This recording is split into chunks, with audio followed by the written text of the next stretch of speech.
विजय sir, आपने trailer देखा film का? कैसा लगा? बहुत जबरदस्त। तो आपको कुछ याद है अपने पुराने वक्त, कुछ पुराने जमाने मैम के साथ?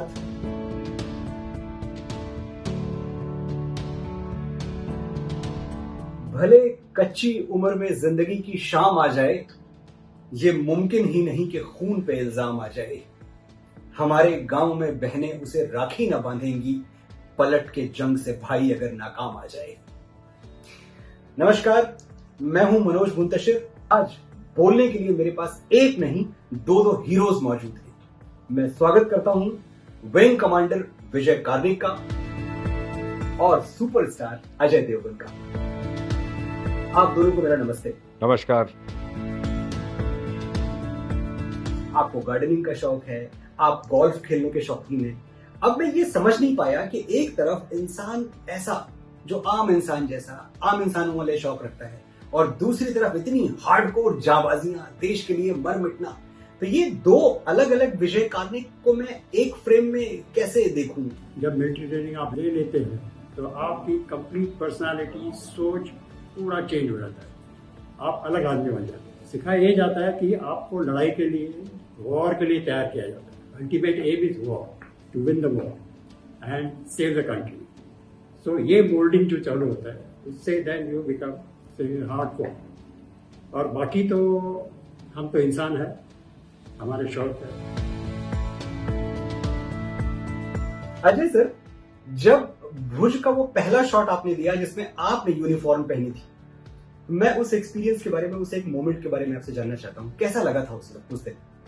मुझे लगता है कि एक यूनिफॉर्म में इतनी ताकत और डिग्निटी है कि उसे जब भी कोई भी पहनता है तो आई थिंक सोच बदल जाती है। उससे ऊपर एक बॉडी का जो पोस्चर अपने आप ही चेंज हो जाता है। मतलब कि आप जो ऐसे स्लाउची रहते हैं, नॉर्मल रहते हैं, वो सडनली आप एकदम ऐसे फील करने लगते हैं कि आप में कुछ पावर आ गई है। 50 साल पहले 300 औरतें जिनके पास कोई ना तो रनवे बनाने की प्रोफेशनल ट्रेनिंग है, ना कोई मिलिट्री ट्रेनिंग है, आपके मन में जब ये बात आई कि इनसे आप रनवे कंस्ट्रक्ट करवाएंगे, वो डर पे आपने काबू कैसे पाया? बात ऐसी थी कि जब आदमी डर रहे थे एयरफील्ड के पास आने के लिए, ये 300 औरतें एयरफील्ड के अंदर आके, रनवे पे आके, बिना डर के, that was a great thing and I had to take a decision and I said, because I contacted my command, सब तरफ मैंने बातचीत किया। ही सेड हम आपकी कोई मदद नहीं कर सकते, financial companies are not there, no labor force come, you manage. I said, okay, I am managing. That is what I told him. I said, yes, I am managing and don't ask me any question. बस उसके बाद जो मैंने decision ले लिया, movie.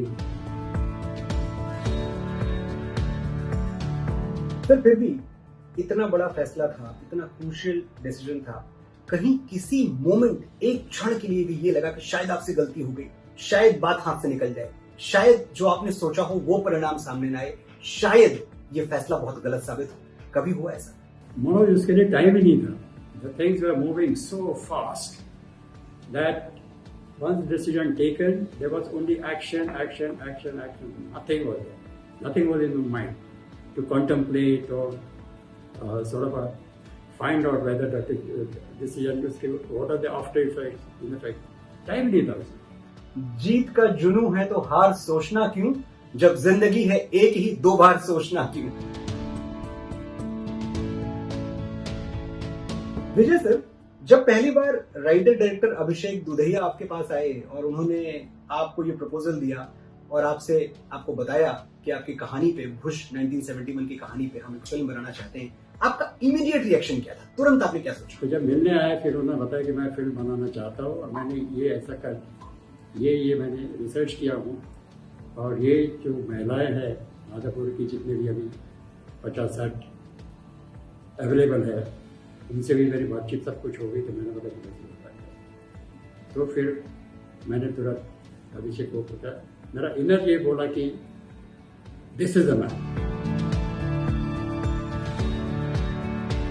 वो एक बात भुज की कहानी में क्या थी कि आपने वही कहानी पिक कर ली कि मुझे ये फिल्म करनी है? देखिए, हमारे देश में ना इतनी सारी ऐसी कहानियाँ हैं और ऐसे हीरोज़ हैं जिन्होंने इतने बड़े बड़े सैक्रिफाइसेस किए हैं इतने ऐसे ऐसे काम किए हैं जो आप कई बार करते वक्त सोचते हैं कि यार ये स्क्रीन पे निभाना इतना मुश्किल लग रहा है तो इन्होंने रियल लाइफ में कैसे किया होगा। तो जब आप ऐसी कोई कहानी सुनते हैं तो आपको ऐसे लगता है कि सबसे पहले तो ये कहानी सारे देश को पता चलनी चाहिए कि हमारे बीच ऐसे लोग हैं और ऐसे काम कर सकते हैं, because it's very inspiring for all of us. तो this was one of them. Vijay sir, आपने ट्रेलर देखा फिल्म का, कैसा लगा? बहुत जबरदस्त। तो आपको कुछ याद है अपने पुराने वक्त, कुछ पुराने जमाने मैम के साथ? बहुत कुछ याद है। जैसे मैं बोल रहा था कि एक चीज बताना चाहता जी। हूँ, सिंस योर फैमिली के बारे में। जी। ये जैसा हम कहते हैं कि भैया कि मिलिट्री का लाइफ सिविलियन से बिल्कुल अलग होता है जी। और उसमें दो चीजें मेरी लाइफ की बताता हूँ, उससे पता चल जाएगा कि कैसा होगा। एक तो मेरे एंगेजमेंट में जी। मैं खुद हाजिर नहीं था। आपने कभी सुना कि एंगेजमेंट सेरेमनी हो रही है और खुद नहीं थे आप? लड़का नहीं है? अच्छा। क्यों?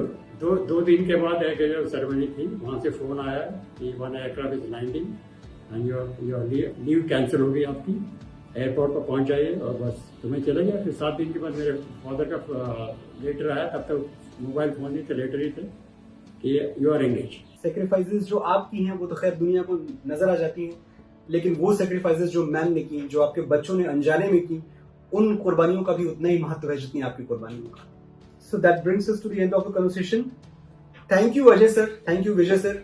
हम बहुत बहुत शुभकामनाएं देते हैं आपको कि आपने एक इतनी बड़े एक एपिक वॉर स्टोरी को पर्दे पर उतार दिया। और जो हमारे देखने वाले हैं, मुझे आपको एक बताने की भी जरूरत नहीं, आपसे रिक्वेस्ट करने की भी जरूरत नहीं है कि आप ये फिल्म देखें, क्योंकि हिंदुस्तान से, हिंदुस्तान के सिपाहियों से, हमारे सोल्जर्स से, हमारे वर्दी वालों से आप उतनी ही मोहब्बत करते हैं जितनी मैं करता हूं, या अजय सर करते हैं, या विजय सर करते हैं। मैं आपको सिर्फ इंफॉर्मेशन दे रहा हूं कि 13 अगस्त को भुज रिलीज हो रही है और मैं जानता हूं ये फिल्म आप एक बार नहीं बार बार देखेंगे। जय हिंद, जय Bharat. Thank you for watching.